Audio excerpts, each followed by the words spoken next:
बिस्मिल्लाहिर्रहमानिर्रहीम अस्सलाम वालेकुम। क्या हाल है आप सबके। देखा जाए तो करेले की सब्ज़ी में बहुत सारे गुड क्वालिटीज़ हैं, इसे लाजमी अपनी डाइट में शामिल करें। मगर मुझे पता है आप में से बहुत सारे लोग करेला खाना पसंद नहीं करते। तो चलें जी, आज करेले की यूनिक रेसिपी बना लेते हैं। करेले मेरी फेवरेट सब्ज़ी है और इस तरीके से बने हुए करेले तो इतने बनेंगे ख़ास कि आप उंगलियां ही चाटते रह जाएंगे। इस रेसिपी को ट्राई करेंगे ना तो करेले हमेशा इसी तरीके से बनाना पसंद करेंगे। रेसिपी को एंड तक देखें, अच्छी लगे तो लाइक कर दें। तो चलें फिर रेसिपी स्टार्ट कर लेते हैं।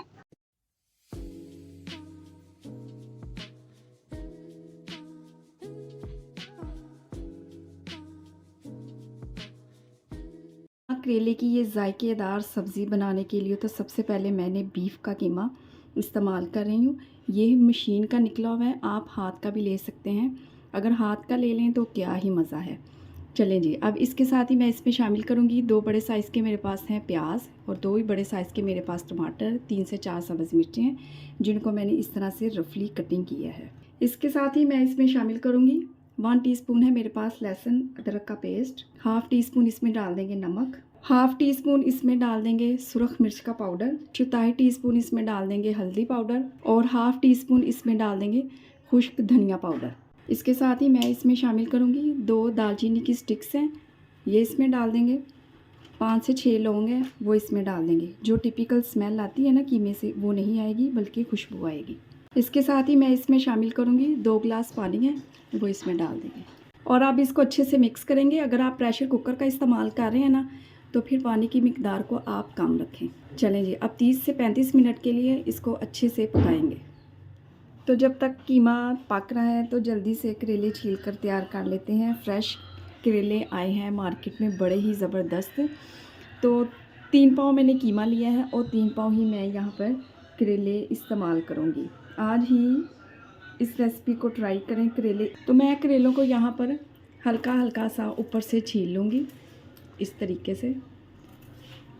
तो वो आप पर डिपेंड करता है कि आप करेले किस तरीके से छीलते हैं। इस तरह से हल्का हल्का सा मैं इनको ऊपर से छील के इनमें से बीज निकाल के इनको मैं कटिंग कर लूँगी। तो ये देखिए जी, बिल्कुल छोटे छोटे साइज़ में मैंने करेले जो हैं उनकी कटिंग कर ली है कुछ इस तरीके से। और अब इन पे लगाएंगे नमक। तो कुछ लोग क्या करते हैं, इस पे सिरका लगाते हैं, लेकिन मैं ऐसा कुछ नहीं करूँगी।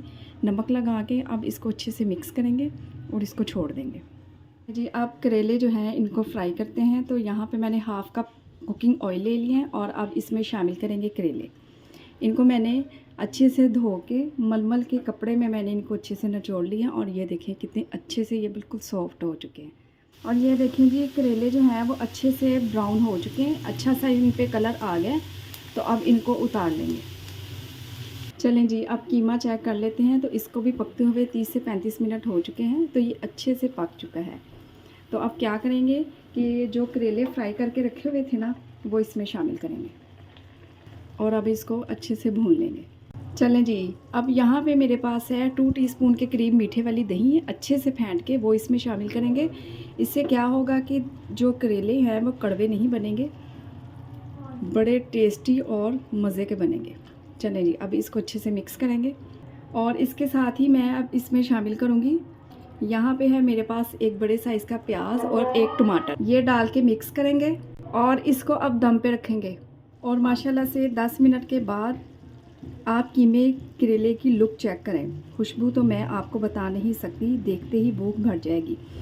तो इसको ज़्यादा पकाने की ज़रूरत नहीं क्योंकि सब्ज़ी तो पहले से ही पकी हुई है। अब इसके ऊपर डालेंगे हरा धनिया। आपका खाने को दिल करेगा। एक दफ़ा मेरे तरीके से ये कीमा करेले बनाकर तो देखें, यकीन करें उंगलियां चाटते रह जाएंगे। ये इतने टेस्टी बनते हैं। ऑयल सेपरेट हो चुके हैं और इसमें जो प्याज और टमाटर डाले थे ना, इनको भी ज़्यादा पकाने की ज़रूरत नहीं। ये क्रंची क्रंची जब मुंह में आएंगे ना तो बड़े ही मज़े के लगते हैं। तो गर्मा गर्म करेले को सर्व करेंगे। रोटी चपाती, गर्मियों की सब्ज़ी को एंजॉय करना चाहते हैं तो फिर ये रेसिपी बनाएं। इंशाल्लाह आपके घर वालों को बहुत पसंद आएगी। ये रेसिपी बनाएं और अपना फीडबैक दें कि आपको मेरी रेसिपी कैसी की लग रही है। अपना बहुत ज़्यादा ख्याल रखें, मुझे अपनी दुआओं में याद रखिए। मुझे दीजिए इजाज़त। अल्लाह हाफ़िज़।